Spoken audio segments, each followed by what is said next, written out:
Hello दोस्तों, मेरा नाम है मोहम्मद कैसर और आप देख रहे हैं स्टडी चैनल। बात करेंगे इस वीडियो में हम लोग टीजीटी, पीजीटी और एलटी ग्रेड की नई भर्ती के बारे में। कब तक ये भर्तियाँ आ सकती हैं और योग्यता क्या है इन पदों का, क्या क्या बदलाव इस बार होंगे, क्या टेट सीटेट इस बार लागू हो जाएगा।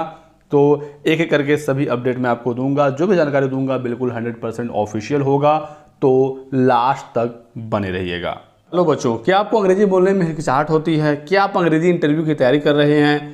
अगर आपको अंग्रेजी पर पूरी पकड़ चाहिए तो गुड न्यूज़ आ चुकी है। डाउटनट लेकर आ गया है इंग्लिश स्पीकिंग कोर्स, वो भी हिंदी मीडियम के छात्रों के लिए। इंडिया के टॉप टीचर्स आपको यहाँ पर पढ़ाएंगे। अब हर बच्चा बोलेगा फर्राटेदार इंग्लिश, और इस कोर्स के अंत में आपको सर्टिफिकेट भी मिलेगा। इंडिया के टॉप टीचर्स आपको यहाँ पर मिल जाएंगे। टोटल क्वालिटी कंटेंट मिलेगा, वो भी बहुत ही कम प्राइस में। लिंक डिस्क्रिप्शन बॉक्स में दिया गया है। तो दोस्तों, टीजीटी, पीजीटी और एलटी ग्रेड दोनों भर्तियां उत्तर प्रदेश में होनी हैं। ये नोटिस अभी हाल ही में 2 दिसंबर को जारी किया गया था। टीजीटी, पीजीटी की नई भर्ती से संबंधित इसमें बताया गया है कि नई भर्ती के लिए पोर्टल खुल गया है। 17 दिसंबर तक पोर्टल खुला हुआ है और सभी DIOS अधियाचन भेज रहे हैं चयन बोर्ड के पास।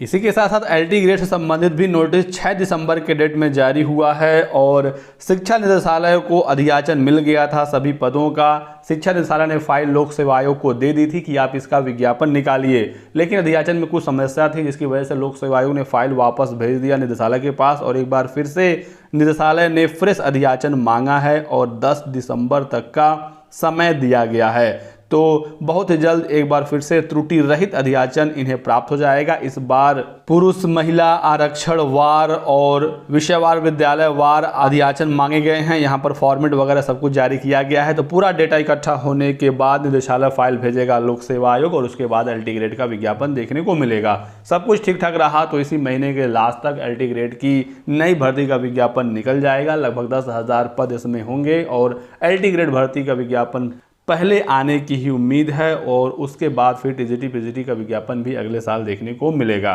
टीजीटी, पीजीटी में भी दावा किया जा रहा है चयन बोर्ड के द्वारा कि चुनाव की अधिसूचना से पहले हम विज्ञापन जारी कर देंगे, यानी कि जनवरी में वो भी विज्ञापन आ सकता है यदि चयन बोर्ड की इच्छा शक्ति हुई तो बात करते हैं दोनों की योग्यताओं के बारे में। तो सबसे पहली चीज़ दोस्तों, जो टीजीटी और पीजीटी है, ये भर्ती उत्तर प्रदेश माध्यमिक शिक्षा सेवा चयन बोर्ड कराती है और ये जो शिक्षक होते हैं वो एडेड माध्यमिक विद्यालयों में पढ़ाते हैं। टीजीटी कक्षा 9 और 10 में पढ़ाते हैं, पीजीटी कक्षा 11 और 12 में पढ़ाते हैं। वहीं पर एलटी ग्रेड की जो शिक्षक भर्ती है वो उत्तर प्रदेश लोक सेवा आयोग यानी UPPSC कराता है और ये शिक्षक राजकीय इंटर कॉलेजों में कक्षा 9 और 10 में पढ़ाते हैं। तो इतनी चीज़ें आपकी बिल्कुल क्लियर होनी चाहिए। राजकीय इंटर कॉलेज में 11वीं और 12वीं में कौन पढ़ाता है तो उसके लिए प्रवक्ता की अलग से भर्ती होती है। तो लोक सेवा आयोग एलटी ग्रेड और प्रवक्ता की अलग अलग भर्ती कराता है। वहीं पर माध्यमिक शिक्षा सेवा चयन बोर्ड टीजीटी और पीजीटी का एक ही साथ भर्ती निकालता है। तो इतनी चीज़ें आपको बिल्कुल अब क्लियर हो गई होंगी। चलिए अब बात करते हैं योग्यता की। तो जो पुरानी भर्तियां हुई हैं, चाहे वो टीजीटी, पीजीटी का हो या एलटी ग्रेड का हो, योग्यता में कोई भी बदलाव होने नहीं जा रहा है। सबसे पहली चीज आप ये समझ लीजिए, किसी भी टेट सीटेट की जरूरत नहीं पड़ेगी किसी भी भर्ती के लिए। तो ये बिल्कुल क्लियर हो गया है।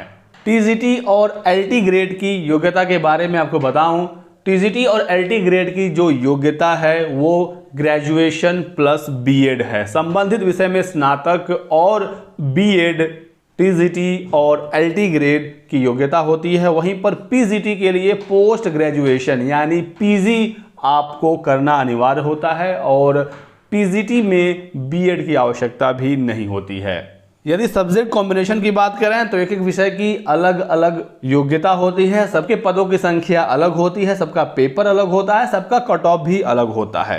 हिंदी की बात करें टीजीटी का तो देख सकते हैं दोस्तों इसकी योग्यता क्या है। यदि आपने अपने बीए में हिंदी पढ़ा है और संस्कृत नहीं पढ़ा है, क्लियरली समझ लीजिएगा क्योंकि हिंदी को लेकर बहुत ज़्यादा कन्फ्यूजन छात्रों के बीच में होता है।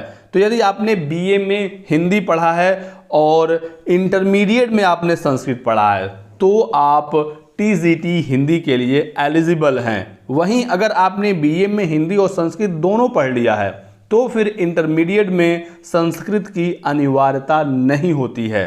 इसी तरह से आप देख पाएंगे गणित के लिए क्या है, तो बीए या बीएससी आपका गणित में होना चाहिए और ग्रेजुएशन के बाद बीएड सभी में लगता है और आप ये नोटिफिकेशन हमारे टेलीग्राम चैनल से डाउनलोड कर सकते हैं और आप अच्छे तरीके से इसे देख लीजिएगा। कोई भी कन्फ्यूजन हो तो आप हमसे कमेंट सेक्शन में पूछ सकते हैं। बाकी मैं इस पर एक अलग से पूरा डिटेल्ड वीडियो बना दूंगा जिससे आपको कोई कन्फ्यूजन ना हो। सामाजिक विज्ञान की बात करें तो ये जो 4 विषय हैं, भूगोल, राजनीति शास्त्र, इतिहास और अर्थशास्त्र, इन चारों में से कोई भी 2 विषय आपने यदि अपने ग्रेजुएशन में पढ़ा है और बीएड तो लगेगा ही लगेगा, तो आप सामाजिक विज्ञान से आवेदन कर सकते हैं। तो ये टीजीटी का है। इसी तरह से पीजीटी में भी आपका पीजी होना चाहिए संबंधित विषय से, पीजीटी में बीएड नहीं लगेगा। आयु सीमा की बात करें तो अपर एज लिमिट इसमें 60 साल है। कोई भी टेंशन की ज़रूरत नहीं है, आराम से आप इसमें आवेदन कर सकते हैं। वहीं पर बात करें एलटी ग्रेड की भर्ती की, जिसे उत्तर प्रदेश लोक सेवा आयोग कराता है, तो इसमें जो एज लिमिट है वो 21 से लेकर 40 है। इसका हमें ध्यान रखना है। बाकी अपर एज लिमिट में कैटेगरी वाइज जो आरक्षण मिलता है, जो एज रिलैक्सेशन मिलता है, वो आपको यहाँ पर मिल जाएगा। हिंदी की शैक्षिक योग्यता एलटी ग्रेड में आप समझ पाएंगे। तो यहाँ पर दोस्तों हिंदी के लिए जो योग्यता है उसमें बीए में आपका हिंदी और इंटरमीडिएट में संस्कृत। यहाँ पर एलटी ग्रेड में इंटरमीडिएट में संस्कृत अनिवार्य होता है। ये एक बड़ा अंतर होता है टीजीटी हिंदी और एलटी ग्रेड हिंदी की योग्यता में, और इसको लेकर हमेशा से विवाद रहा है। एक ही विषय है और एक ही कक्षा के बच्चों को पढ़ाना है तो अलग अलग योग्यताएं क्यों हैं, इसको लेकर हमेशा से विवाद हुआ है। बाकी और भी विषयों की एलिजिबिलिटी आप यहां पर देख पाएंगे। सामाजिक विज्ञान का बिल्कुल सेम है जो मैंने आपको बताया था। साथ ही साथ एलटी ग्रेड में कंप्यूटर विषय की भी भर्ती होती है, जबकि टीजीटी कंप्यूटर का वैकेंसी नहीं निकलता है। इसको लेकर भी छात्र लगातार मांग कर रहे हैं कि टीजीटी में भी कंप्यूटर विषय की भर्ती होनी चाहिए, लेकिन फिलहाल अभी तक ये भर्ती नहीं आती है। और कंप्यूटर विषय के लिए भी बीएड आपको लगेगा, इसका भी आपको ध्यान रखना है। बाकी आपके कोई और भी सवाल हो तो आप हमसे पूछ सकते हैं कमेंट सेक्शन में। नॉर्मली जितनी चीज़ें होती हैं मैंने आपको बताने की पूरी कोशिश की है। जैसे जैसे ये वैकेंसीज आएंगी आपको और भी डिटेल में जानकारी दी जाएगी। एक एक विषय की आप यहाँ देख सकते हैं अलग अलग भर्ती आती है। पुरुष की भर्ती अलग होती है, महिला की भर्ती अलग होती है, अलग अलग इसमें पदों का संख्या दिया जाता है। तो ये थी आज के वीडियो में महत्वपूर्ण अपडेट। वीडियो को लाइक और शेयर कर दीजिएगा दोस्तों। चैनल को सब्सक्राइब करके बेल आइकन दबा लीजिए ताकि आपको इसी तरह की सभी लेटेस्ट और ऑथेंटिक इन्फॉर्मेशन मिलती रहे। Thanks for watching.